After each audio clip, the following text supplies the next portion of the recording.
네, 매주 주말 여러분을 찾아뵙고 있습니다. 안녕하세요. 한밤의 기막힌 투자 주말 방송 진행을 맡은 정다영입니다. 저희 방송은 주식 잘 알려주는 동네 백수오빠라는 코너로 진행되고 있는데요. 이 주식 투자에 있어서 기초가 되는 주식 교육 강의를 여러분들과 50분 동안 함께합니다. 네, 1부에서는 국내 주식 투자에 있어서 핵심이 되는 기초 강의를 김정철 본부장님과 함께하고요. 2부에서는 해외 주식, 해외 선물 투자에 있어서 어려움을 느끼실 우리 시청자 여러분들을 위해 이 기초부터 심화까지 칼리 김동호 전문가님과 함께합니다.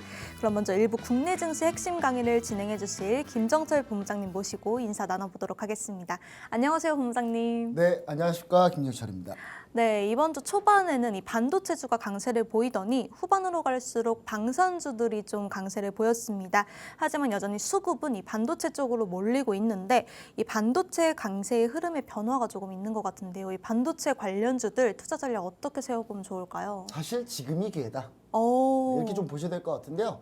근데 이게 반도체가 좀 쉬는 게 아니라 이게 살짝 쉬는 거라서 여러분들 오해하시면 절대 안 돼요. 이게 분명히 오해하시면 안 돼요. 왜냐, 이게 지금 삼성전자의 잠정 실적 때문에 기대가 엄청나게 많았다가 그 기대가 이제 딱 발표가 된 기대가 딱 꺼졌잖아요. 근데 이제 그 다음 주에 무슨 일이 벌어지냐를 좀 보셔야 돼요. 보시면은 제가 일정표를 가지고 나왔는데 한번 보시면은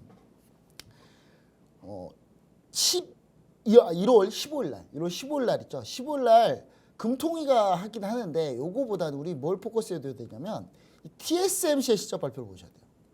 대만 TSMC 실적 발표가 이제 엔비디아의 GPU를 파운드리로 생산하는 회사거든요.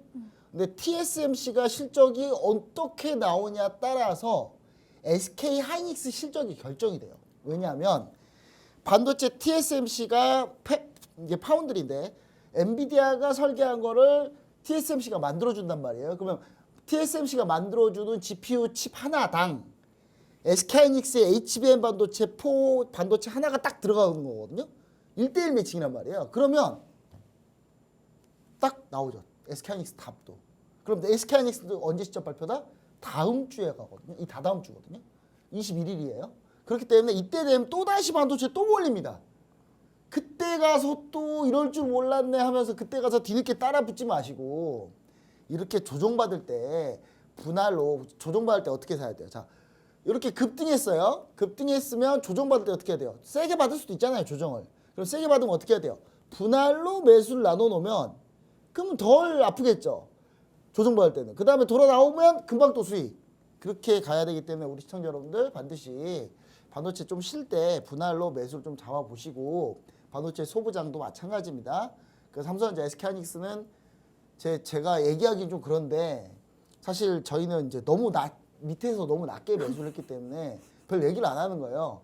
여러분 SK하이닉스 매수 단가 26만 원 저희 그리고 47만 원에 한번 또 얘기 들었고요. 삼성전자는 제가 아래 하단 QR코드를 스캔하고 들어오시잖아요. 그럼 제가 영상 하나 보여드릴 거예요.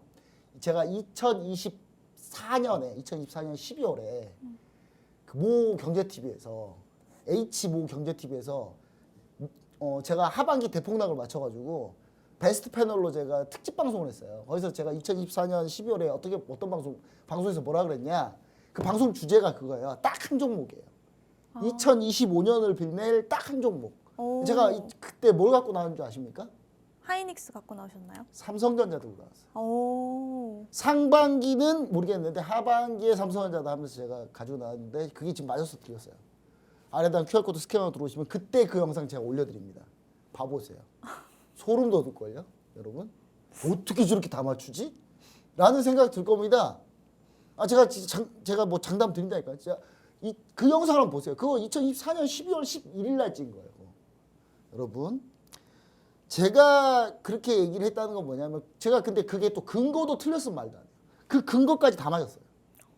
저도 가끔 그 영상 보면 저도 놀래요. 저를 보면서. 내가 저렇게 뛰어난 사람이었구나. 놀래요. 저도 가끔 제가 얼마나 뛰어난지 까먹거든요. 저도 가끔 제가 무서울 때가 있어요. 진짜. 제가 왜 가끔 무서울 때가 뭐냐면 오늘 하나시스템 오늘 28% 급등했잖아요. 그러니까요. 네, 하나시스템을 이 방송에서 여러 번 들고 나왔는데 안 가가지고 욕을 많이 먹었어요. 그분들 다 어디 가셨어요? 그분들 아래하단 QR코드 스캔하고 들어오셔가지고 저한테 욕하더라고요. 오. 근데 그분들이 나가지도 않아. 근데 말은 안 하고 계세요. 말은 안 하고 계세요. 괜찮아요. 네. 이제 고해성사해도 됩니다. 28%를 갔잖아요 오늘. 그쵸? 저한테 뭐 하나 시스템 안 간다고 무슨 한국의 팔란티어야 하나 시스템이 그러더니 오늘 28% 갔잖아요. 한국의 팔란티어, 미국의 팔란티어보다 더 많이 갔잖아요 지금. 자, 그렇다는 걸 여러분이 좀 생각하시고, 그럼 제가 반도체는 지금 또 다시 봐야 된다고 하는 이유는 뭐다? 요때 또 모멘텀이 또 있기 때문에 그걸 좀 생각해 보시자. 이렇게 얘기를 드리니까 아래에다 QR코드 스캔하고 꼭 들어오시기 바랍니다. 네, 반도체가 지금 잠시 쉬어가는 타임이니까 지금이 기회라고 합니다. 또 다음 주 TSMC 실적 발표가 중요하다고 하는데요. 이 TSMC 실적 발표에 따라서 SK 하이닉스의 실적도 달라진다고 합니다. 네, 지금 현재 최대 주도주인 이 반도체, SK 하이닉스, 삼성전자 등등 이 투자 전략 자세히 궁금하신 분들 아래 하단 QR코드 스캔하시고 들어오셔서 저희 본부장님과 실시간으로 함께 대응하시면 좋을 것 같습니다. 네, 그럼 이제 본격적으로 오늘 교육 강의 내용으로 넘어가 보도록 할 텐데, 네, 미국의 베네수엘라 마두라 대통령 체포작전 이후에 방산주들이 급격하게 강세를 보였습니다.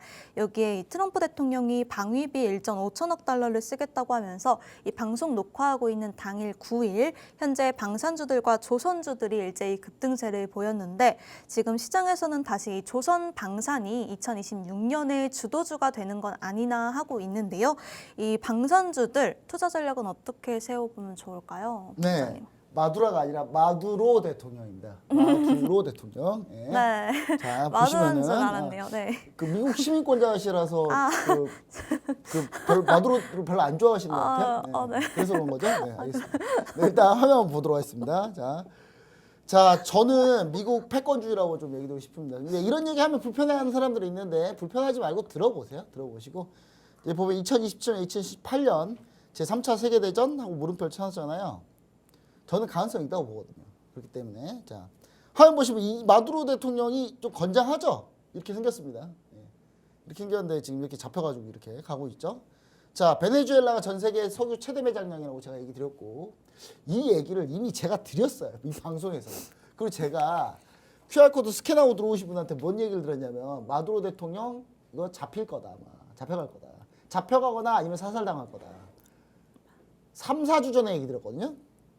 그대로 됐어요, 안 됐어요? 저도 가끔 제가 절 놀랜다니까요, 저도 가끔 저 스스로가 놀라워요. 진짜 QR코드 스캔해서 여러분 들어오신 다음에 물어보세요. 진짜 저기 나온 저 사람이 자꾸 다 맞췄다고 하는데 맞습니까? 그러면 이제 다 얘기할 거예요, 아마. 자, 보시면은 트럼프, 이거 저는 합리적으로 마두로인데 마두포라고 썼네요, 전도. 이거 살짝 가릴게요, 제가. 가릴게요. 자, 트럼프 일기에도 근데 이게 제가 어떻게 예측을 했냐면 트럼프 일기 때 이미 한 번 시도했어요, 이거를. 트럼프 일기 때 트럼프 대통령이 처음 당선됐을 때 그때 베네수엘라 마두로를 체포하려고 투입했다가 실패했어요, 한 번. 한 번 실패했거든요. 완전 실패했거든요. 근데 그래서 저는 이기 때도 분명히 시도할 거다. 근데 좀 재밌게 했어요. 되게 재밌게 한 게 뭐냐면 나 트럼프가 마두로한테 전화를 했죠. 야, 너 물러나. 아니면 물러나서 일로 와. 아니면 우리가 잡으러 간다. 우리가 잡으러 가면 너는 못 나와. 대신 너가 물러나면 내가 너 보장은 해줄게. 그랬더니 이제 마두로가 코웃음을 쳤죠. 네, 내가 왜? 그랬더니 이제 트럼프가 이제 그 뒤로 뭘 했냐? 미국이 베네수엘라 앞바다에서 대규모 해상훈련을 해요. 그러니까 모든 베네수엘라의 모든 사람들이 뭘 보겠어요? 앞바다를 보고 있겠죠. 바다 앞에서 막 하니까. 육지는 빈 거예요. 육지는 비어있던 거죠. 그리고 트럼프가 제가 이 방송에서 얘기 들었죠. 마두로 대통령이 지명수배됐는데 현상금이 700억 원이에요. 그럼 내가 마두로 신복이에요. 이 정권 거의 끝날 것 같은데 700억이라도 벌까? 이런 생각 안 할까요? 하겠죠, 당연히. 실제로 그런 사람이 있었어요. 있어가지고 그 사람이 마두로의 모든 동선과 침실, 뭐 구조 이런 걸 싹 다 해가지고 넘겼어요. 넘겨가지고 미국 델타포스 하면 이제 어마어마한 분들인데 이 사람들이 한 달 동안 열심히 연습했죠. 나중에는 어느 정도까지 갔냐? 눈 감고 뛰어가도 마두로를 15초 안에 잡을 수 있게 그 정도로 연습을 했대요. 진짜요? 눈 감고 뛰어가도 15초. 그러니까 전기를 다 꺼버리니까 안 보일 거 아니에요. 근데 야간 투시경이 만약에 안 돼버리면 고장 나버리면 눈 감고 가야 되니까. 눈 감고도 연습을 해야 한 정도. 네. 그렇게 체포한 겁니다. 그때 이제 어떻게 시작하냐? 처음에 자 모든 전쟁은 다 똑같습니다. 처음에 어떻게 해요? 방공망부터 때려 부시죠. 방공망 때려 부시고 그 다음에 정전부터 이렇게 해요. 정전부터 해킹해가지고 사이버 해킹해가지고 정전 만들어서 불 꺼지니까 전투기 가서 방공망 때리고 그 다음에 조공비행으로 헬기. 그때 이제 전쟁이 나는 줄 알았을 거예요. 베네수엘라는 전쟁이 났다 생각해서 외곽으로 병력을 배치했는데 조공비행으로 헬기가 뚫어가지고 거기서 체포한 거예요. 단 30분 만에. 헬기에서 내리자마자 30분 만에 데리고 나왔어요. 네. 재밌습니다. 그러니까 더 재밌는 얘기 해드릴 수 있는데 아래 하나 QR코드 스캔해 주시면 이거 말고 더 재밌는 거 많이 있거든요. 도대체 그럼 경비대는 어떻게 됐고 뭐 이런 것들이 있는데 되게 재밌습니다. 내용은. 자, 근데 이게 국제법 위반했죠 사실. 위반했습니다. 저는 이 국제법 위반은 미국의 어떤 사인으로 보냐면 우리는 우리의 목표를 이룰 거면 법 따위는 신경 쓰지 않는다라고 이제 읽혀요. 미국은 그래서 패권국으로 갔다라고 진입했다라고 생각합니다. 자, 국제법으로 위반했죠. 왜냐하면 보세요. 자, 마두로 대통령을 잡았던 이유는 뭐냐면 애가 마약을 유통했다. 자, 마약 유통한 거 맞아요. 마두로 대통령이 석유를 많이 못 파니까 돈이 없으니까 독재자는 자기 휘하 애들을 어떻게 해야 돼요? 돈으로 구워 삶아야 돼요. 근데 돈이 떨어지면 배신하겠죠. 그래서 돈을 어디서 구했다? 마약을 유통하면서 구한 거예요. 근데 그건 맞는데 그렇게 따지면 트럼프는 올해 온두라스 대통령 풀어주면 안 됐죠. 걔도 그것 때문에 잡아가 놓고 트럼프 그 사람 풀어줬거든요. 그렇기 때문에 국제법 위반 소지가 아주 높고 사실상 위반했죠. 근데 이게 무슨 사인을 주냐면 여러분 러시아 중국은요 이걸 보면서 무슨 생각하는 줄 아세요? 야 미국도 저러는데 우리도 그래도 되지. 야 우리도 그러면 안 돼? 야 미국도 저랬잖아. 실제로 이 일이 벌어지고 나서 제가 중국을 자주 본다고 하잖아요. 제가 중국 많이 보거든요. 중국 기사 같은 거. 중국이 난리가 났어요. 뭐가 난리가 났냐? 야 우리도 대만 치자 바로 지금. 야 미국도 치는데 우리도 대만 쳐야 되는 거 아니야? 중국의 기사가 거의 도배가 됐습니다. 지금. 오히려 중국이 대만을 칠 명분이 생겼어요. 이제 또. 그런 상황이다. 자, 러시아입니다. 자, 러시아하고 중국이 노리는 부분을 좀 보겠습니다. 방산주가 왜 되는지를 제가 얘기 드릴게요. 방산주가 왜 되는지를. 자, 제가 얘기했죠. 리투아니아, 라트비아, 에스토니아 이 발트 3국을 러시아가 먹으려고 하는데 이거 먹으려면 어떻게 하면 된다? 여기 칼리닝그라드하고 이게 러시아 땅이고 벨라루스고 러시아가 옆에 있는데 벨라루스는 어차피 러시아랑 동맹국이니까 그럼 벨라루스 통해가지고 여기 수바우케이랑만 잘라버리면 여기만 쳐서 잘라버리면 리투아니아, 라트비아, 에스토니아는 그냥 고립돼 버려요. 그럼 러시아는 그냥 무혈입성합니다. 피 한 방울 안 흘리고 들어갈걸요 아마? 러시아가 이거 지금 준비하고 있잖아요. 준비하고 있는 거 어디서 읽는다? 리투아니아, 라트비아, 에스토니아 계속 드론 보내고 계속 전투기 보내고 하고 있어요. 그래서 자기들은 맨날 그래요. 그거 사고했어. 그거 잘못하고 모르고 그쪽 조종사가 좀 졸았대 잠깐. 지금 계속 그렇게 넘어가고 있어요. 러시아는 지금 뭘 테스트하고 있냐면 리투아니아, 라트비아, 에스토니아를 우리가 칠 때 나토의 방어 능력을 대응 능력을 보려고 억지로 지금 계속 건드는 거예요. 러시아는 여기를 무조건 친다. 근데 리투아니아, 라트비아, 에스토니아가 뭐예요? 나토 국가죠. 나토 국가는 한 명이 공격당하면 전체의 공격으로 간주합니다. 그럼 유럽 전체랑 싸운다는 거예요, 결국은. 근데 여기서 나토의 핵심이 누굽니까? 미국이죠. 근데 미국이 최근에 뭐 하고 있습니까? 그린란드 우리 땅이다라고 지금 하고 있잖아요. 덴마크가 그린란드 갖고 있는데. 근데 덴마크가 나토국이에요. 미국도 나토. 그럼 나토와 나토끼리 싸워요. 그럼 나토 분열되겠죠. 나토 와야 됩니다. 그럼 나토 와이를 누가 제일 좋아할까요? 러시아죠. 러시아가 좋아하죠. 러시아는 박수치고 있을 거예요. 아 잘한다 트럼프. 좀만 더 해라. 지금 덴마크를 안 되면 무력으로도 치겠다는 거잖아요. 무력으로 치겠다는 날 무력으로도 치겠다고 미국 전쟁부에서 발표하니까 국방부를 이제 정전부라고 합니다. 미국은 지금. 근데 그날 바로 프랑스 그다음 맨날 미국 편 들었던 영국까지도 그렇게 치면 우리는 미국이랑 싸우겠다라고 하잖아요. 지금. 그럼 이제 완전히 이거 아사리판이에요. 완전히 이제. 자 보세요. 러시아는 이미 GDP의 6%를 국방비에 지출하고 있습니다. 기밀 및 불특정 면목까지 하면 GDP 10%를요 국방비에 쓰고 있어요. 전면전한 나라가 전체 GDP의 7%를 씁니다. 그 러시아는 지금 이미 전면전을 넘어선 상태예요. 근데 군사 무기 만든다고 그 러시아 국민들 다 해가지고 거기서 월급 주고 돌리고 있는데 갑자기 전쟁이 끝나버리면 이 사람들 다 실업자들이잖아요. 그럼 어떻게 될까요? 내부 분만 쌓이고 폭발하겠죠. 그래서 러시아는 절대 전쟁 못 멈춰요, 절대로. 러시아는 현재 지금 남아있는 군대가 한 100만 명 됩니다. 100만 명 때려 부으면 그냥 유럽 그냥 무너집니다. 그래서 지금 독일이 징병제 하고 있잖아요.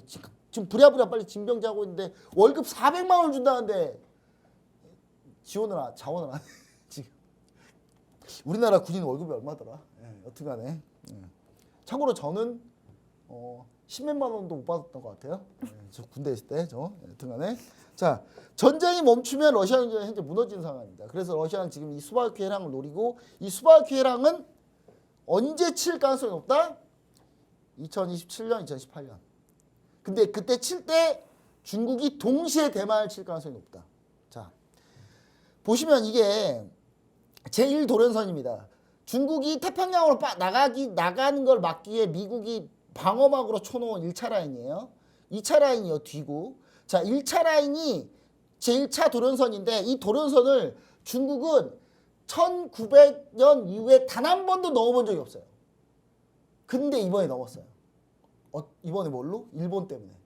자, 일본이 대만 개입한다고 하니까 중국이 사실상 대만과 일본 오키나와를 거의 포위해서 지금 훈련 중인데 여기 포위해서 훈련하면서 중국 일로 넘어가 버렸어요. 이거 못 넘어갔거든요, 절대로. 넘어오고 러시아 전투기를 여기서 만나가지고 도쿄 근처까지 러시아 전투기랑 중국 전투기가 갔다가 일로 다시 왔어요. 이런 일이 한 번도 없었습니다. 보통 이런 일이 있으면 미군이 호응을 하거든요. 미군이 그걸 막거든요. 미군이 출동해가지고. 근데 미국 트럼프는 뭐 하고 있었어요, 그때? 그때 막 일본의 다카이치 사다이 총리가 막 뭐라 하니까 미국이 그랬죠. 우리는 미국이랑 같이 한다. 근데 미국은 뭐라 그랬어요, 트럼프 대통령이? 일본 혼자 이상한 소리 하는 것 같은데? 우린 일본이 더 문제인 것 같은데? 이렇게 해버렸어요. 각자 도생하라는 거야, 이거 지금. 그러니까 지금 현재 또 중국은 대만에 TSMC가 필요하죠. 이게 왜 필요하냐면요. 자, TSMC가 다음 주에 시적 발표한다고 했죠, 제가. TSMC가 대만에 있는 파운드리 전 세계 1위인데 삼성전자랑 차이가 무려 50% 차이가 납니다. 어마어마한 1등이에요. 근데 지금 중국이 비메모리 반도체를 만들 수가 없어요. SMIC라고 걔네가 만들고는 있는데 진짜 적자가 어마어마합니다. 이대로 갔다가는 중국의 SMIC는 파산해요. 그러면 중국의 비메모리 시스템 반도체 시장 완전히 박살나요. 그러기 전에 대만 TSMC 먹어야 되는 거예요, 지금. 그게 2027년, 2028년이라니까요. 자, 그러면 지금 현재 러시아가 유럽 치고 그 다음에 중국의 동부정부가 남부정부가 같이 대만을 치고 그새 똑같이 해가지고 북한은 우리나라를 쳐들어올 겁니다. 중국의 북부정부랑 같이 밀고 내려와요. 우린 여기서 북한하고 중국의 북부정부를 상대해야 돼요. 이거 2027년, 2018년에 벌어질 일이라니까요, 여러분. 그리고 미국과 중국의 군함 척수를 비교해보세요. 아무리 미국의 전투함 군함이 질이 좋고 아주 좋아도 숫자에 장사 없습니다. 아니 막말로 중국 군함에서 함대함 미사일 500발씩 때려버리는데 한국만 안 깨지고 100이에요 이게? 이지스 함으로도 한계가 있지. 막는 것도 한계가 있지. 한 번에 100발 이상 추적 못해요. 100발 이상 동시에 요격 못한다고요. 한 발에. 한 번에 그럼 500발, 600발씩 투하해버리면 돼요. 자, 2차 세계대전하고 정말 2차 세계대전 직전하고 정말 유사합니다. 지금 현재 상황이. 2차 세계대전에 유럽 등 주요 대부분 국가가 구구들이 다 득세했는데 지금 현재가 네덜란드, 이탈리아는 이미 지금 구구가 득세했고 독일, 프랑스는 구구 정당 지지율 1위예요. 지금 2차 세계대전 완전 똑같아요, 지금. 거기에 자국 우선주의, 패권 국가들이 명분보다는 이익 강화로 가려고 하죠. 베네수엘라 베네수엘라 석유 먹으려고 저거 하는 거 보세요. 명분 따윈 필요 없잖아, 이제는. 그리고 전시체제가 훨씬 더 유리하다. 독재자들이 독재하기 위해서는. 거기에 지금 동맹 훼손이 일어나는데 미국이 그린란드 치는 순간 러시아는 그냥 바로 유럽 치는 겁니다, 이제는. 여기서 근데 딱 하나 다른 게 있어요. 2차 세계대전에는 세계 경제 대공황이 왔어요. 미국 대공황이 와가지고 경제가 다 박살이 났죠. 그러면서 경제가 박살이 나니까 내부의 불만을 외부의 적으로 돌렸죠. 그러면서 전쟁이 터진 건데 지금 경제만 좀 괜찮은 거예요. 근데 여기서 만약에 AI 거품론 터져가지고 경제 올해 하반기에 박살 나잖아요. 똑같아요. 그러면 그럼 2017년, 2018년 전쟁을 피할 길이 없어요. 여러분 진짜 피할 길이 없다니까요. 자, 우리나라 방산의 장점은요. 저렴하고 뛰어난 성능을 가지고 있고 빠른 납기와 AS를 잘 해주고 있습니다. 기술 이전 및 현지 생산에 호의적이고 다양한 무기체를 갖고 있는데 오늘 그래서 지난 금요일 날 방산주 급등 나온 거예요. 저는 이거 미리 이미 2주 전에 계속 얘기 드리고 있잖아요. 방산주 다시 오른다고. 자, 그래서 제가 가지고 있는 종목은 첫 번째 방산주 중에 안 오른 것들입니다. 자, 이거 반드시 함께 하셔야 돼요. 적외선 얼마 안 남았어요. 이런 종목들이 이제 적외선 센서 관련주로 우주항공, 방산, 의료용으로 사용합니다. 국내 유일의 군수용 적외선 센서 기업입니다. 이 종목 지금 이제 골든크로스 났어요. 이동평균선 이제 뚫었습니다. 이제 뚫었고 이제 매수세 들어오고 있습니다. 종목명 투자 전략 궁금하신 분들 아래 다 QR코드 스캔하고 들어오시면 좋을 것 같고 하나 또 있습니다. 자, 지상방산하고 철도 사업하고 있는 회사인데 2025년 4분기 역대 최대 실적 그냥 지금 현재가 얘는 최고예요. 무조건 최고예요. 지금 방산주 중에 제일 저평가됐고 사우디 아랍에미리트 그다음 남미에서 이번에 베네수엘라 터졌죠. 남미의 페루가요. 지금 이 회사에다가 이번에 주문 2조 원 주문 넣었어요. 확정했어요. 2조 원 주문을. 자, 유일하게 지금 덜 올랐어요. 그나마 접근 가능해. 다 전고점 신고가인데 얘는 지금 전고점 돌파 못했잖아요. 지금 못 잡으면 방법 없어요. 이것도. 자, 아래 하단 QR코드 스캔하고 들어오시면 좋을 것 같고 제가 계속 얘기 드리잖아요. 하반기에 대폭락이 올 수도 있다. 자, 2026년 상고하저에 대비해야 되면 상고하저. 자, AI 거품이 꺼지는 시점이 2027년 저는 제발 이런 일 안 벌었으면 좋겠는데 안 그러면 내후년 무조건 전쟁 확정이에요. 근데 그 전쟁이 그냥 간단한 전쟁이 아니라고요. 세계대전이라고요. 완전히. 우리나라 같은 경우는 땅덩어리 좁아가지고 화력 집중이란 말이에요. 전쟁이. 인명피해가 어마어마할 겁니다. 아마. 근데 그렇기 때문에 정말 나면 안 되지만 그 전에 AI 거품으로 꺼지는 상저하고를 당하면 안 되니까 지금 상저하고 때 우리가 돈이라도 벌어야 될 거 아닙니까? 그래서 제가 2026년 올해 제1회 국내 선물 해외 선물 모의 투자 대회를 개최합니다. 접수기간 2016년 1월 13일부터 1월 26일까지고요. 대회기간은 1월 19일부터 2월 6일까지입니다. 하단 QR코드를 통해 가지고 스캔하고 들어오시면 누구나 참여할 수 있습니다. 선착순 100명만 모집할 거고요. 자, 국내 선물 해외 선물 모의 투자 대회 하는 이유가 뭡니까? 대폭락하기 전에 폭락했을 때 수익 나는 그런 기법들, 숏, 매도로 수익 나는 거, 지수 하락하면 수익 나는 것들을 미리 공부하고 미리 모의 투자해서 미리 알아두자는 겁니다. 자, 참가 혜택은 2026년 하반기 대폭락을 피할 수 있는 지수 하락 시 수익을 낼 수 있는 교육 강의를 제가 해드릴 텐데 참가자 전원 교육 강의 무료 제공이고요. 1등 모의 투자 대회 1등 300만 원, 2등 200만 원, 3등 150만 원 교육 혜택 제공해 드릴 거고 그 다음 참가만 하신다면 해외 선물 실시간 라이브 방송 참여할 수 있고 ETF, ETN 교육 강의 무료로 들을 수 있습니다. 그리고 그냥 참가만 해서 모의 투자만 계속 하잖아요. 그럼 참가상 드립니다. 100만 원 상당의 혜택도 제공해 드리니까 아래 하단 QR코드 스캔해서 반드시 함께 하시기 바랍니다. 네, 방산주가 급등세를 보이는 이유와 앞으로의 전망 설명해 주시면서 관련한 히든 종목까지 들어봤습니다. 또 저희 이 모의 투자 대회도 개최 중에 있으니까요. 자세한 내용 궁금하신 분들 하단 QR코드 스캔해 주시길 바랍니다. 네, 그럼 이렇게 김정철 본부장님과 일부 국내 증시에 대해서 알아봤는데요. 잠시 뒤 2부에서는 해외 주식, 해외 선물을 자세하게 알려주실 칼리 김동호 전문가님 모시겠습니다.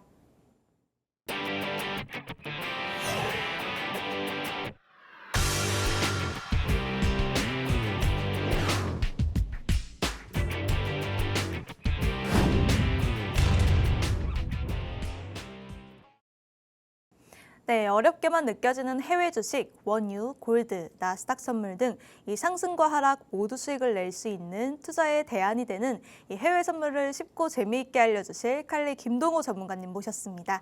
안녕하세요, 전문가님. 네, 안녕하세요. 반갑습니다. 네, 이번 주 이슈들이 몇 개 있었는데 이번 주 해외 증시 어떻게 보셨을까요? 네, 이번 주 해외 증시 사실상 경제 좀 어려웠었던 한 주였습니다. 자, 엇갈린 흐름 자체를 좀 보여줬었던 한 주였다. 일단은 뭐 섹터 전체적으로 매부로 좀 보시던 하더라도 전체적인 하락 자체를 좀 많이 보여주고 있고요. 그리고 이제 특히나 이제 경기 방어주 쪽에서의 이제 좀 약세나 내용 자체를 일단은 좀 크게 가져가고 있었던 내용이었고 거기에 따라서 뭐 유틸리티 역시 약세 흐름 자체를 보여줬습니다. 특히나 이제 헬스케어에 대한 반등 내용 자체를 좀 가져가고 있는 상황인데 헬스케어 같은 경우는 뭐 보시면 아시겠지만 이번 CES에 대한 내용 자체 기대감과 여러 가지 측면으로 지금 일단 그동안 눌렸었던 종목들이 워낙 많았었기 때문에 지금 현재 상승 탄력 내용 자체를 좀 보여줬다라고 보시면 좋을 것 같고요. 거기에 따라서 우리 이제 나스닥 움직임 내용 자체 일단 좀 살펴보시면 지난주도 그렇고요. 이번 주도 그렇고 일단은 주요 상단에 있었던 추세 라인 때 내용 자체를 제대로 돌파를 못 해줬어요. 이번 주도 그렇고 지난주도 그렇고 어떻게 보면 이 라인대를 돌파를 못 해줬다라는 것 자체가 지금 아직까지는 확정적으로 판단하기는 조금 어렵지만 추가적인 조정이나 내용 자체가 지금 좀 나와줄 확률은 일단은 좀 높아졌다 정도 해석으로 봐주시면 좋을 것 같고요. 자, 그 외적으로 우리 좀 해외 선물 내용 자체 일단 좀 같이 살펴본다라고 하면 자, 오일 같은 경우가 사실 최근에 베네수엘라 일단 이슈가 있었죠. 자, 그 이슈 대비 기준으로 오히려 지금 일단은 추가적인 급등과 급락 자체를 보여주고 있지는 않은 상황입니다. 그래서 오일 가격에 대한 안정화 내용 자체를 계속적으로 또 유지하는 만큼 시장의 충격적인 요소나 내용 자체를 충분히 배제시킬 수 있는 좋은 내용 해석이라고 보시면 좋을 것 같고요.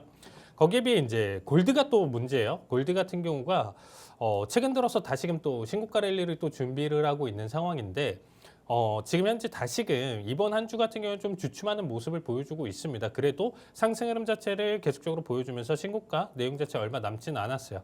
최근 들어서도 아나운서님 주변에 그런 얘기 못 들어보셨나요? 계속 골드 더 사야 돼, 뭐 골드바를 네. 더 사야 돼, 뭐 현물로 보유를 해야 돼, 뭐 이런 얘기가 이미 막 60만 원대부터도 나왔었고 70만 원 맞아요. 우리 한 돈당 가격이 그렇죠?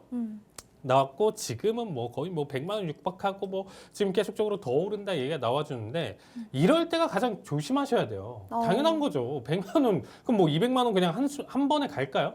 안 되겠죠. 한 번에 뭐 큰 변화나 조정이나 아니면 여기서 고점 맞고 계속적으로 빠질 수 있는 지금 라인대인데 이상하게 심리가 그런 것 같아요. 계속 떨어질 때 못 사는 것처럼 이렇게 올랐을 때 오히려 하이닉스를 지금 사야 된다라고 얘기하는 건 똑같거든요. 맞아요. 어떤 느낌인지 아시겠죠? 네. 하이닉스 당연히 100만 원 가고 또 200만 원도 가고 지금 또 갈 것 같은데 지금 해서 한 30년 묻어둘까? 이런 얘기가 나와준다는 거예요. 이게 계속 반복이에요. 뭐 코로나 이전부터 해가지고 사이클마다 계속적으로 저한테도 지금 들어오는 질문인데 결국에는 저는 뭐라고 얘기할 거예요? 아나운서님 뭐라고 얘기할 것 같아요? 하이닉스 지금 사? 라고 했을 때 뭐라고 할 것 지금 같아요? 위험할 것 같다고. 보유자 영역이죠. 네. 나는 30% 50% 수익이 났어 라고 하면 나는 봐도 돼. 난 여기서 뭐 5% 10% 떨어져도 수익이니까 괜찮아. 근데 처음부터 사자마자 5% 10% 떨어지면 그거보다 열받는 게 없거든요. 맞아. 그런 위치예요, 여러분들. 그래서 이런 부분을 굉장히 좀 조심하셔야 되고요. 그다음에 이제 구리 가격이 지금 일단 이번 주 조금 조정을 받아주고 있는 상황입니다. 그래서 구리가 이제 6달러대 넘겼다가 지금 5.8달러대까지 떨어지긴 했는데 구리에 대한 추세 자체는 워낙 강력해가지고 아직까지도 상승 지속이나 내용 자체를 더 보여줄 수 있는 자리값이라고 보시면 좋을 것 같습니다. 그래서 저는 아직까지 구리 같은 경우는 추가 상승 여력 충분히 남아 있다라고 얘기를 좀 드리고요. 그다음에 이제 비트코인, 비트코인도 이제 궁금하신 분들이 너무 많으셔가지고 일단 좀 준비를 했는데 최근 하락폭이 굉장히 좀 짙었어요. 비트코인 같은 경우는 지금 10월달 기준으로 해서 계속적으로 연속 랠리를 계속적으로 보여줬었던 비트코인이었었는데 12만 달러에서 무려 8만 달러대까지 떨어졌어요. 그래서 여기 이후에 지금 일단 재반등을 노려주고 있는데 굉장히 좀 중요합니다. 그래서 96,000 돌파 여부가 다시금 10만을 안착하면서 지속적인 랠리를 보여줄 수 있는 자리값인 거고 지금 현 수준 내용 자체는 다시금 좀 더 큰 조정을 일으킬 수 있는 자리예요. 워낙 골드가 강하기 때문에 골드에 대한 내용 자체에서 커플링 흐름 자체를 보여줄 수는 있지만 확실히 전체적인 내용 자체 비중 자체를 충분히 잡아주고 있기 때문에 한쪽에서 너무 지금 일단은 시선 자체가 쏠린다라고 하면 다음 두 번째 종목 같은 경우는 거기에서 시선 자체가 이제 떨어지면서 오히려 약세를 계속적으로 보여줄 수가 있거든요. 그래서 똑같습니다. 비트코인이 막 10만, 12만 막 계속적으로 달려갔을 때 골드가 주춤했던 것처럼 오히려 지금 골드가 달려가는 관점에서는 지금 현재 비트코인이 계속적으로 좀 주춤할 수밖에 없기 때문에 여기에 대한 추세를 돌파를 하려면 96,000을 확실하게 돌파를 한 다음에 여기서 매수에 대한 내용 자체 확인을 하고 여기서 따라서 일단 추가적인 내용 해석을 보시는 것도 추천드리도록 하겠습니다. 뭐 당연히 일단은 비트코인 같은 경우도 뭐 선물 등을 얘기를 하는 게 아니고 현물 같은 경우도 똑같고요. 만약에 이제 뭐 장기 보유하시는 분들은 상관없겠지만 신규 접근하시는 분들 기준으로 조금 이 부분만 참고해 주시면 좋을 것 같습니다. 네, 엇갈린 흐름을 보여줬던 한 주였다라고 정리해 주셨습니다. 네, 요즘 증시 정말 어려운데요. 변동성이 좀 있습니다. 이럴 때 저희 칼리 전문가님과 함께 실시간으로 대응해 보시면 좋을 것 같은데요. 지금 바로 아래 하단 QR코드 스캔하시고 들어오셔서 저희 칼리 전문가님이 매일 밤 실시간으로 함께 대응해 주시고 계시니까요. 들어오셔서 함께 해보시면 좋을 것 같습니다. 네, 그럼 저희 전문가님 수익률 리뷰도 빼놓을 수 없겠죠. 전문가님, 이번 주 수익률 어떻게 되실까요? 네, 일단은 코카콜라가 재반등 내용 자체를 좀 가져가면서 최근에 이제 좀 약세 흐름 자체를 좀 보여줬었던 것 대비 지금 일단 다시금 79간 내용 자체 부근대까지 다시 올라와주고 있습니다. 그래서 이제 코카콜라 같은 경우는 지금 일단 좀 괜찮다. 제가 계속적으로 67 부근대까지 떨어져도 괜찮다라고 좀 얘기를 계속 드렸어요. 왜냐면 우리 평단가 자체가 66 자리값을 가져가고 있기 때문에 뭐가 됐든 일단 수익으로 일단 충분히 마무리를 볼 수 있는 관점이다라는 얘기를 좀 드렸고요. 일단 조금 안 좋은 부분 중에 하나는 뭐냐면 21선 라인들을 계속적으로 좀 돌파를 못 해줬었던 거. 이 부분이 일단은 좀 제약을 가져가고 있는데 다음 주 기준으로 사실상 이제 코카콜라 같은 경우는 이제 좀 정리를 가져갈까 아니면 다시금 홀딩을 볼까에 대한 관점이 나올 수 있기 때문에 다음 주 보유하신 분들은 꼭 내용 자체 지금 커뮤니티 방에서 제가 브리핑 드리는 내용 자체 꼭 집중해서 봐주시면 좋을 것 같고요.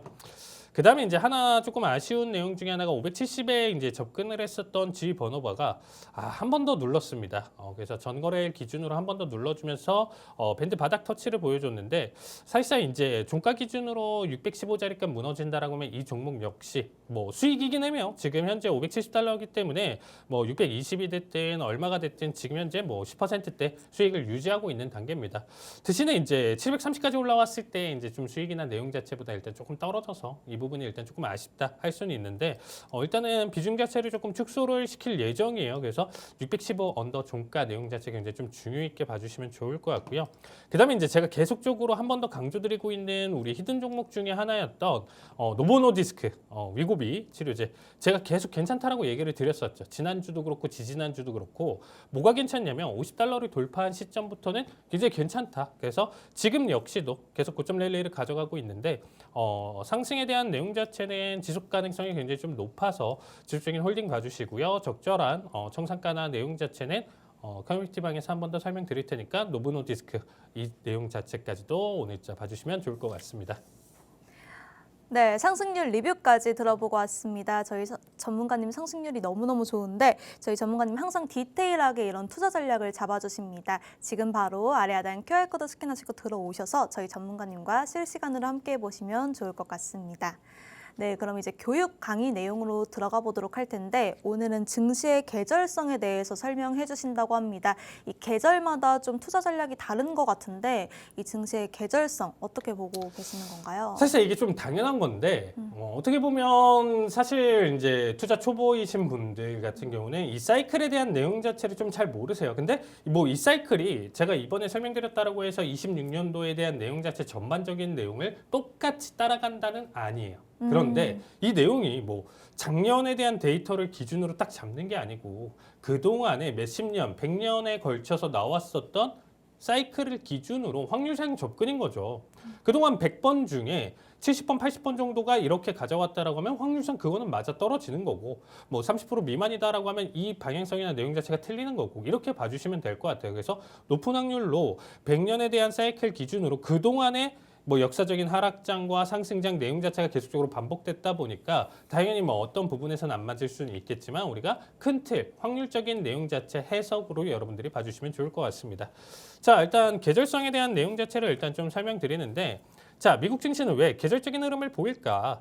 사실상 저는 좀 이게 당연하다고 생각했는데 오늘은 이렇게 좀 정리를 해서 가져왔어요. 왜냐면 제가 이 방송만 지금 5년 넘게 지금 진행을 하고 있는데 당연히 그 사이클마다 이제 어떻게 보면 좀 단기적으로 설명만 드렸었거든요.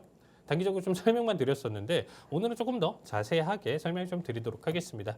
자, 일단은 증시 자체는 당연히 뭐 매일 오르락내리락 어떻게 보면 상승 하락에 대한 내용 자체의 반복인데 수십 년 데이터를 보면 특정 시기에 반복되는 패턴 자체가 존재를 한다라고 보시면 될 것 같아요. 그래서 이를 계절성이라고 부르는데 자, 매년 비슷한 시기에 비슷한 흐름이 나온다. 왜냐? 이런 패턴이 나와주는 이유는 각각의 월 단위 기준으로 1년 스케줄이 정해져 있는 거예요. 아나운서님 이해되시죠?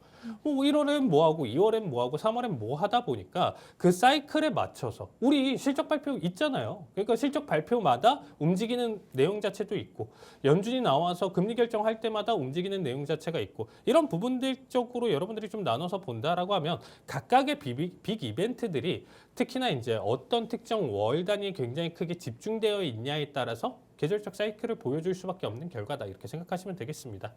자, 일단 미국 대표 지수부터 일단 좀 보시면 S&P 500, 미국에서 가장 큰 기업 500개. 그래서 미국 경제 전체 체력이라고 좀 보시면 될 것 같고요. 어떻게 보면 이 전체에 대한 내용 자체를 가장 잘 반영을 한다. 그래서 우리가 사실 장기적인 투자나 내용 자체는 S&P 500을 좀 기준으로 ETF 내용 자체를 투자를 많이 하시죠. 그 다음에 이제 좀 공격적인 투자다라고 좀 볼 수 있고 변동성이 좀 큰 게 나스닥이죠. 그래서 나스닥 100 같은 경우는 기술주, 성장주 비중이 굉장히 좀 높다. 그래서 금리나 유동성에 대해서 굉장히 좀 민감하게 반응한다라고 보시면 될 것 같고요. 다우 같은 경우는 이제 전통 기업, 그래서 앞에 좀 설명드렸었던 뭐 코카콜라 같은 이런 좀 전통 기업들이 이 다우에 이제 좀 들어간다라고 보시면 될 것 같습니다. 그래서 이런 내용 자체는 다우 같은 경우는 이제 올해 전통 산업을 좀 가져가다 보니까 크게 변동이 없어요. 뭐 CES가 지금 나왔다라고 해서 코카콜라가 갑자기 급증하고 이러진 않겠죠. 그래서 그런 내용 자체가 아니고 전체적인 큰 사이클 내용 자체로 좀 담아두기 때문에 다우 같은 경우는 조금 더 장기적인 투자, 그리고 S&P 역시도 조금 더 장기적인 투자, 나스닥 같은 경우는 조금 공격적인 투자로 단기적인 변동성을 좀 가져간다. 그리고 하나의 기업이 꼭 이 하나의 섹터 안에 들어간다가 아니고 어떤 기업들은 S&P에도 들어가 있고 나스닥에도 들어가 있다. 여러분들 이렇게 봐주시면 좋을 것 같습니다. 그래서 계절성 같은 경우는 나스닥, S&P 다우 순으로 체감 강도가 굉장히 이제 좀 크게 변동성을 보여줄 가능성이 높다라고 보시면 될 것 같고요.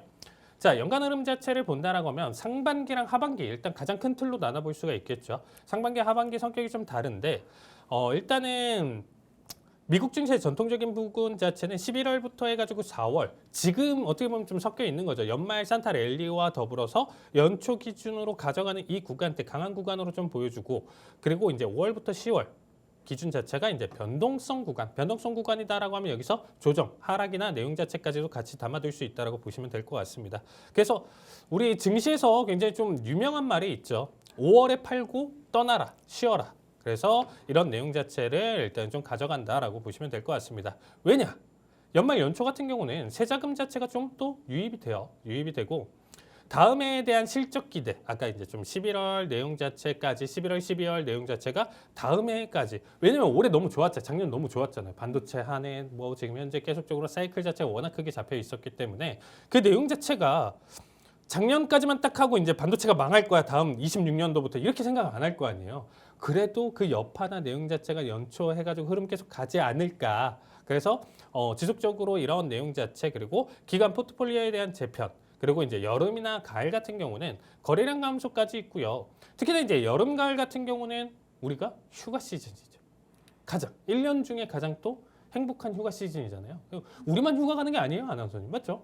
얘는 월가 전문가 애들도 같이 휴가를 가기 때문에 이때는 거래량이 감소할 수밖에 없는 구조다. 그래서 하반기가 항상 나쁜 건 아니지만 상반기는 보통은 강세, 추세를 조금 담당을 하는 편이고 하반기는 좀 변동성이 핵심이다. 근데 이 추세라는 말이 굉장히 좀 위험할 수가 있어요. 어떤 특정 빅이벤트가 여기서 껴있다라고 하면 급격한 하락 추세까지도 생각해 볼 수 있기 때문에 추세라는 단어 자체가 꼭 상승만 열려 있는 건 아니다. 이렇게 보시면 되겠습니다. 자, 1월에서 3월 기준 연초 효과 내용으로 좀 본다라고 하면 1월 같은 경우는 이제 연말 세금 때문에 팔렸던 주식 자체들이 다시 매수가 되는 거예요. 그러니까 포트폴리오에 대한 리밸런싱 내용 자체를 좀 담아두면서 다시금 팔았던 주식을 재차 사기 때문에 연초 자체에서는 당연히 수급 자체가 좋을 수밖에 없는 구조고 소형주 기술주가 상대적으로 일단 좀 강한 경우가 많다라고 보시면 되겠습니다. 그리고 이제 2월, 3월 같은 경우는 기업들이 올해 전체적인 가이던스를 본격적으로 제시를 하기 때문에 이런 부분들이 기대감을 안고 오히려 조금 더 이 가이던스에 맞춰가지고 조금 더 빠르게 일단은 좀 매수나 내용 자체를 가져갈 가능성이 높다라고 보시면 될 것 같고요.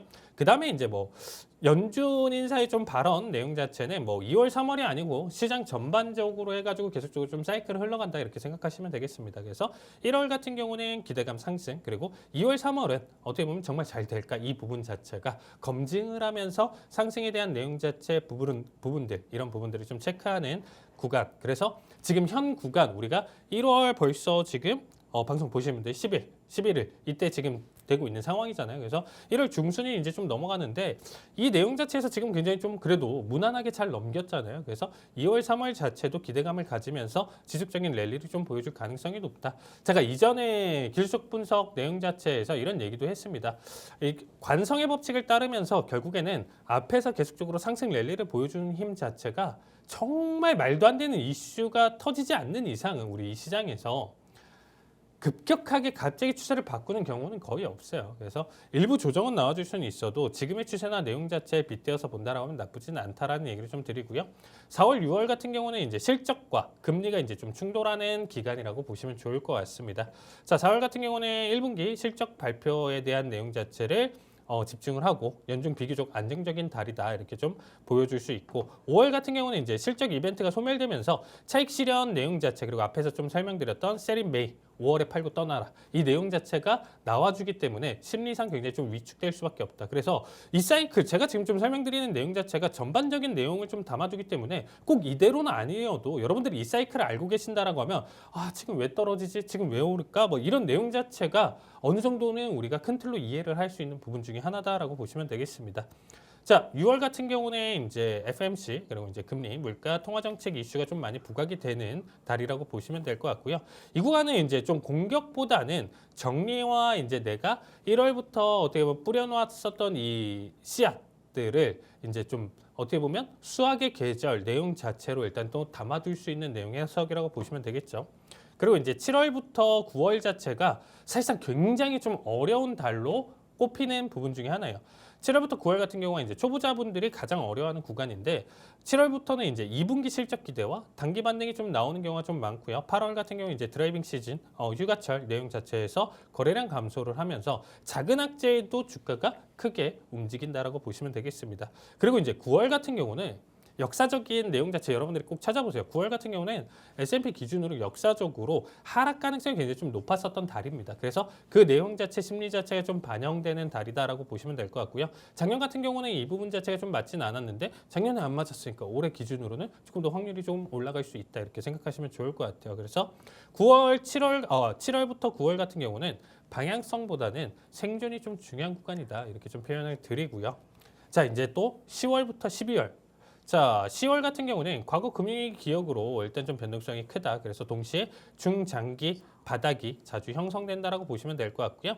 11월부터 12월 같은 경우는 여러분들도 알고 계시는 산타 랠리를 보여주는 게 연말 랠리 여기 구간입니다. 그래서 연기금 기간에 이제 연말 포트폴리오 조정을 좀 보여주고 있고 다음에 실적 기대까지 좀 반영을 하면서 거의 이제 막바지 들어서부터 이제 다시금 매수세가 좀 쏠리는 이런 경우 혹은 11월 초부터 해가지고 달려가는 경우 이런 부분들을 좀 많이 보여주기 때문에 올해도 좀 많이 보여줬던 것 같아요. 작년 같은 경우도 좀 많이 보여줬던 것 같아요. 그러니까 사실 여기 이상 올라가면 안 되는 내용 자체를 연말 산타잖아, 산타 랠리잖아 이런 내용 자체를 그냥 담아두면서 증시 랠리를 보여줬었던 구간들이 분명히 있었습니다. 제가 매일 라이브로 야간에 일단 계속적으로 미증시를 체크를 하면서 대응을 가져가고 있기 때문에 이 부분에 대한 내용 자체에 충분히 반영이 되는 거예요. 그래서 연말 랠리 이 부분에 따른 내용 자체에서 우리가 단기적인 타이밍 내용 자체도 노려볼 수 있다라고 보시면 될 것 같습니다.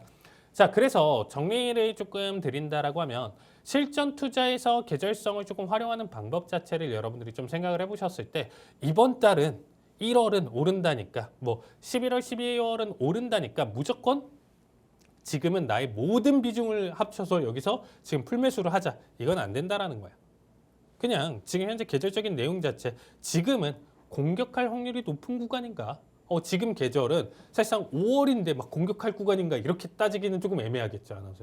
5월 같은 경우는 무난하게 어떻게 내가 잘 넘기고 내 포트폴리오를 어떻게 줄였다가 다시금 비중 확대를 하면서 이렇게 좀 정리를 하면서 어떻게 보면 지금 기존에 있었던 거에 대한 0점 조절을 조금 가져간다라고 보시면 될 것 같고 앞에서 좀 설명드렸었던 공격적인 달들이 있잖아요. 거기서 풀매수를 하라가 아니고 지금 내용 자체에서 충분히 추세나 내용 자체를 확인을 한 다음에 강한 달에서는 추세를 확인한 다음에 비중 확대를 가져가는 걸 좀 추천드리고 약한 달 같은 경우는 무조건 약한다라는 건 아니지만서도 현금 비중을 좀 유지를 하면서 이 구간대는 그래도 어쨌든 내가 다 팔고 그냥 넘기는 건 아니잖아요. 그렇게 투자는 안 하잖아요. 그러니까 모든 주식을 5월 달에는 다 팔아야 돼. 그리고 뭐 11월 달에는 갖고 있는 현금 다 들어가야 돼. 이렇게 하지는 않잖아요. 그러니까 그런 얘기가 아니고 비중 자체에서 50%, 80%, 40%, 70% 이런 식으로 나의 비중 자체를 어떻게 조정을 하면서 강한 달, 약한 달 자체를 어떻게 좀 넘길지 여러분들이 생각해서 봐주시면 좋을 것 같습니다. 그래서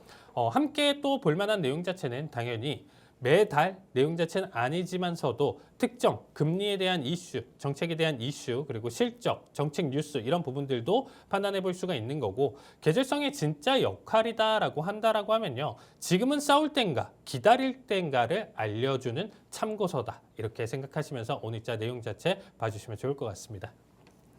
네, 증시의 계절성에 대해서 자세히 설명해 주셨는데요. 이 증시의 계절성, 미국 증시의 계절성은 기본적으로 11월부터 4월까지는 강한 구간이고 이 5월부터 10월까지는 변동성 구간이라고 합니다. 이 계절별로 굉장히 디테일하게 설명을 잘 해주셨는데 자세한 내용 정리해서 받고 싶으신 분들 아래 하단 QR코드 스캔하시고 들어오셔서 저희 칼리 김동호 전문가님과 실시간으로 함께 투자 전략 자세하게 세워가 보시면 좋을 것 같습니다. 네, 그럼 이렇게 오늘 내용을 토대로 준비해 주신 유망 종목 같은 것도 있을까요? 자, 그러면 지금 얘기하신 것처럼 사실상 4월까지 기준으로는 그래도 조금 공격적인 매수를 좀 봐도 괜찮다라고 판단해 볼 수가 있겠죠. 대신에 근데 아무 종목이나 볼 수는 없어요. 지금 앞에 좀 설명드렸지만 섹터 기준으로도 좀 엇갈리는 흐름 자체를 보여주고 있기 때문에 지금 계속적으로 좀 어떻게 보면 외면받는 섹터를 지금 사야지가 아니고 오히려 지금은 계속적으로 지금 정부나 어떻게 보면 계속적으로 나라 관점 기준으로 지금 좀 밀어주는 섹터나 내용 자체 산업을 투자를 해보면 좋겠죠. 그래서 오늘 준비한 내용은 토요일랑 똑같이 국방비 증액에 숨은 수혜주라고 보시면 좋을 것 같습니다. 자, 여기에 대한 키워드 자체는 이번 트럼프 대통령이 원래 9천억 달러를 지금 일단 가져가는 국방비 자체를 1.5조까지 증산을 하면서 거기에 대한 반사 수혜를 볼 수 있는 기업이다라고 보시면 될 것 같고요. 자, AAR입니다. 자, 티커명 AIR이고요. AAR 같은 경우는 무기재조사가 아닌 운영 정비를 가져가는 핵심 기업이라고 보시면 될 것 같아요. 그래서 이번 트럼프 방산 정책을 가져왔고 거기에 따른 내용 자체에서 분명히 방산주 자체가 들썩거릴 건데 오히려 상위 탑5 종목들 같은 경우는 오히려 지금 현재 상승이나 내용 자체보다는 세론 뉴스에 대한 내용 자체, 뉴스에 대한 세론이 반응을 할 가능성이 높다라고 보시면 될 것 같고요. 오히려 거기에 따른 내용 자체에서 숨은 내용 자체에서 크게 반짝일 가능성이 저는 높다라고 생각하고 있습니다. 확실히 이제 국방비가 늘어날수록 신규 무기보다는 기존 항공기나 자산을 얼마나 빨리 오래 쓰느냐가 일단은 좀 관건으로 다가올 수 있고 이 AAR 같은 경우는 이제 전쟁 대비 체제에서 가장 먼저 돈이 쓰이는 영역에 위치해 있다라고 보시면 될 것 같습니다. 이번 베네수엘라 내용 자체에서 어떻게 보면 혜택 수혜다 이게 아니고 그런 부분으로 접근을 하는 게 아니고 국방비 증액에 대한 내용 자체에서 수혜다 이렇게 좀 생각해 주시면 될 것 같고요. 방산주 하나 기준으로 제가 그동안 노스롭 그리고 이제 로키드 마틴 그리고 RTX 이런 부분들에 대해서 분명히 꾸준히 언급은 드렸었지만 직접적인 투자나 내용 자체를 가져가지는 않았습니다. 그런데 이번 이 종목 같은 경우는 지금 타이밍과 4월 이전에 어떻게 보면 좀 기분 좋은 수익을 낼 수 있는 어떻게 보면 타이밍적으로 봤었을 때 굉장히 좀 나쁘지 않은 시기에 지금 좀 놓여져 있다고 저는 생각을 하고 있고요. 핵심 사업이나 내용 자체는 군용, 상업용, 항공기 정비에 좀 놓여져 있기 때문에 최근 내용 자체에서 굉장히 좀 잘 맞아 떨어진다라고 보시면 좋을 것 같고요. 가격 전략이나 내용 자체는 제가 정확하게 언제 진입 청산, 손절, 라인 때까지 잡아드리기 때문에 QR로 참여를 해주신다라고 하면 여기에 대한 내용 자체 자세하게 브리핑 드리도록 하겠습니다. 네, 오늘 유망 종목으로 AAR 갖고 나와주셨습니다. 이 시간 관계상 짧게 진행했으니까요. 자세한 투자 전략 궁금하신 분들 하단 QR코드 스캔하시고 들어오시면 저희 칼리 김동호 전문가님이 자세한 투자 전략 함께 세워주신다고 합니다. 네, 강추위가 찾아왔습니다. 내일 출근하실 때 옷차림 단단히 하시면 좋을 것 같고요. 저희가 준비한 소식은 여기까지입니다. 네, 본 방송에서 제공되는 정보는 투자 판단에 대한 참고 자료일 뿐이며 해당 종목의 가치 또는 상승과 하락을 보장하지 않습니다. 시청해주신 여러분 고맙습니다.